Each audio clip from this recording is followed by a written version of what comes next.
गुप्त काल में प्रशासन। केंद्रीय प्रशासन। गुप्त काल में राजतांत्रीय शासन प्रणाली प्रचलित थी, लेकिन केंद्रीय पंजाब में मद्रों का, कांगड़ा घाटी में कुंडिंदों का, आगरा जयपुर प्रदेश में अर्जुनायनों का और केंद्रीय राजपूतना में मालवों आदि के गणतंत्र स्थापित थे, जो 400 ईस्वी के पश्चात समाप्त हो गए। गुप्त राजाओं में देवत्व का सिद्धांत अत्यंत लोकप्रिय था। समुद्रगुप्त को देवता कहा गया है। राजा का पद पैतृक था तथा ज्येष्ठ पुत्र को ही प्रायः युवराज माना जाता है। गुप्त सम्राटों ने परम देवता, परम भट्टारक, एकाधिराज, महाराजाधिराज, पृथ्वीपाल, परमेश्वर, सम्राट और चक्रवर्तीन आदि उपाधियां धारण की। कभी कभी रानियां भी पतियों के साथ मिलकर शासन करती थी। कुमार देवी ने अपने पति चंद्रगुप्त प्रथम के साथ मिलकर शासन चलाया था। इसी प्रकार प्रभावती गुप्त ने भी वाकाटक राज्य का संचालन किया था। कभी कभी रानियों को परम भट्टारिका यानी सम्मान की सर्वोच्च अधिकारी तथा परम भट्टारिकाक्षी महादेवी कहा जाता था। गुप्त शासकों की उत्पत्ति। लिच्छवी, दौहित्र, समुद्रगुप्त, देवगुप्त, चंद्रगुप्त, महेंद्रादित्य, कुमारगुप्त और स्कंदगुप्त। गुप्त सम्राट सामान्यतः अपने उत्तराधिकारी स्वयं मनोनीत करते थे। राजकार्यों में परामर्श हेतु सम्राट की एक परिषद होती थी। संभवतः इसमें राजकुमार, उच्च कर्मचारी तथा सामंत सम्मिलित थे। गुप्तकालीन अभिलेखों से भी मंत्री परिषद के सदस्यों की जानकारी मिलती है। कालिदास ने भी मंत्री परिषद का उल्लेख किया है। कंचुकी या प्रतिहार सम्राट तथा परिषद में संपर्क स्थापित करना था। मंत्री परिषद के निर्णय को एक अमात्य द्वारा सम्राट के पास अंतिम स्वीकृति के लिए भेजा जाता था। मंत्री परिषद का कर्तव्य था कि सम्राट को परामर्श दे, किंतु अंत में उसे सम्राट की आज्ञा माननी पड़ती थी। सुदर्शन झील का निर्माण एवं जीर्णोद्धार।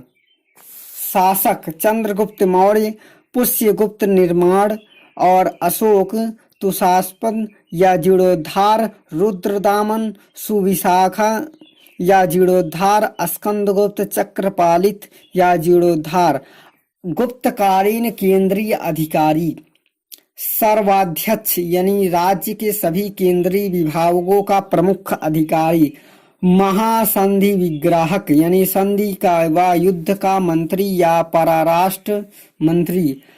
अक्षपटलाधिकृत यानी राजकीय पात्रों का रिकॉर्ड की मंत्री। प्रतिहार सम्राट की स्त्रियों रानियों के अंतःपुर का रक्षक। महाप्रतिहार राजमहल के रक्षकों का मुखिया। कुमारमात्य या पदाधिकारी का सर्वश्रेष्ठ वर्ग था। इन्हें उच्च से उच्च पद पर नियुक्त किया जा सकता था। राजामात्य सम्राट का परामर्शदाता। राजस्थानीय संभवतः सम्राट या गवर्नर के निवास स्थान का एक कर्मचारी था। महासेनापति सेना का सर्वोच्च अधिकारी। महाबलाधिकृत यानी सेनापति। महापीलुपति गज सेना का अध्यक्ष। महाअश्वपति अश्व सेना का अध्यक्ष। दंडपाशिक यानी पुलिस विभाग का मुख्य अधिकारी। इसे चाट या भाट भी कहा जाता था।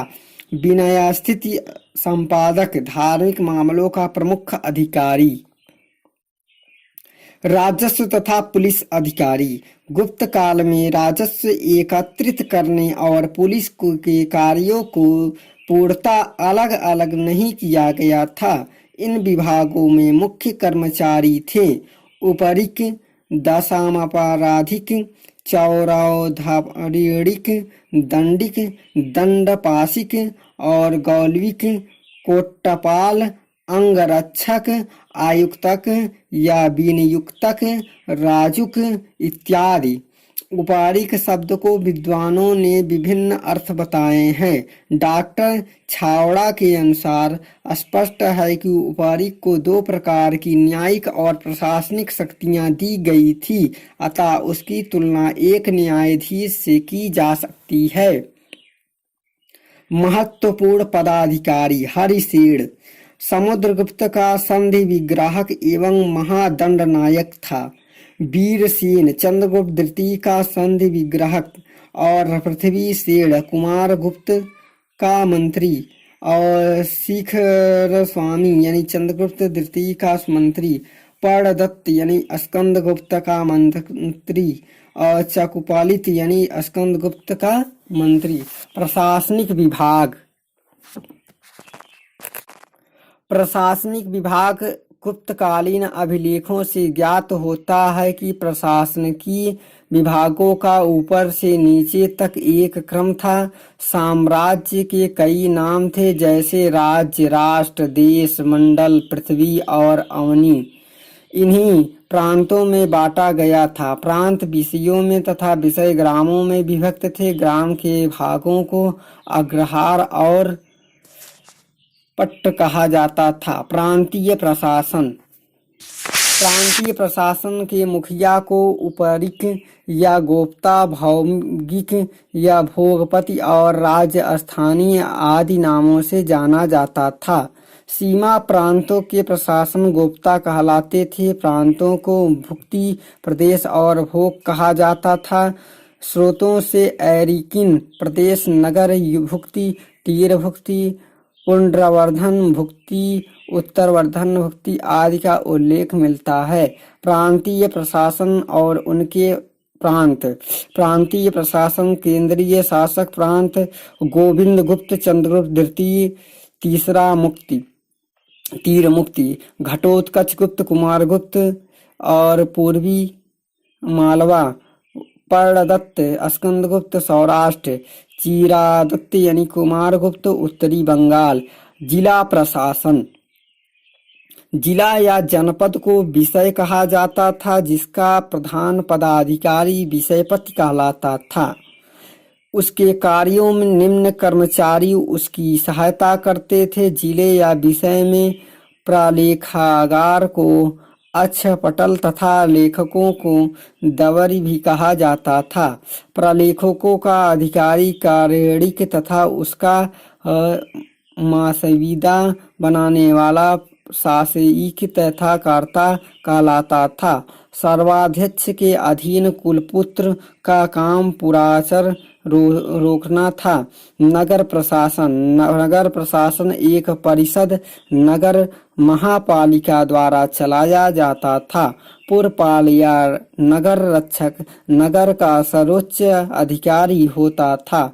पुरपाल उपारिक तथा संभवतः विभिन्न नगरों के प्रमुखों का अध्यक्ष था। नगरों में धर्मशालाओं के पर्यवेक्षण को अवस्थिक कहा जाता था। नगर शासन के लिए नियुक्त समिति को संभवतः पौर कहा जाता था। ग्राम प्रशासन ग्राम शासन की सबसे छोटी इकाई थी, जिसका प्रमुख ग्रामीक कहलाता था। ग्राम सभा का भी उल्लेख मिलता है, जिसके सदस्यों को महत्तर कहा जाता था।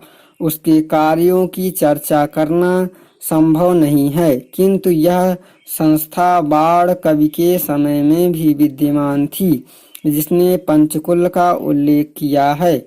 कुछ गुप्तकालीन अभिलेखों में ग्राम सभा को ग्राम जनपद एवं पंचमंडली कहा गया है। ग्रामीण की सहायता हेतु दूत, सीमा कर्मकार, सीमा बनाने वाले, गणरीय कर्ता, लिपिक, दंडिक, दंड देने वाला, चौरष्ठदारी के आदि कर्मचारी होते थे। मध्यकालीन युग में गांव के मुखिया को महाराष्ट्र में पड़किल तथा आंध्र प्रदेश में मंतर के नाम से जाना जाता था। गुप्त काल में प्रथम बार नगरों तथा ग्रामों में स्थानीय शासन का विकास किया गया और ग्राम सभाओं का वास्तविक अधिकार दिए गए। मध्यकालीन भारत में महत्तर और पट्टिकिल पदनाम किसके द्वारा प्रयुक्त किए गए थे? ग्राम का मुखिया। 2014 में पूछे गए यूपीएससी के प्रश्न में।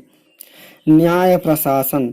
गुप्तकालीन लेखों में न्याय विभाग का उल्लेख नहीं मिलता है, लेकिन न्याय व्यवस्था विकसित थी। इसी समय प्रथम बार दीवारों तथा दीवानी तथा फौजदारी अपराधों से संबंधित कानूनों की व्याख्या प्रस्तुत की गई।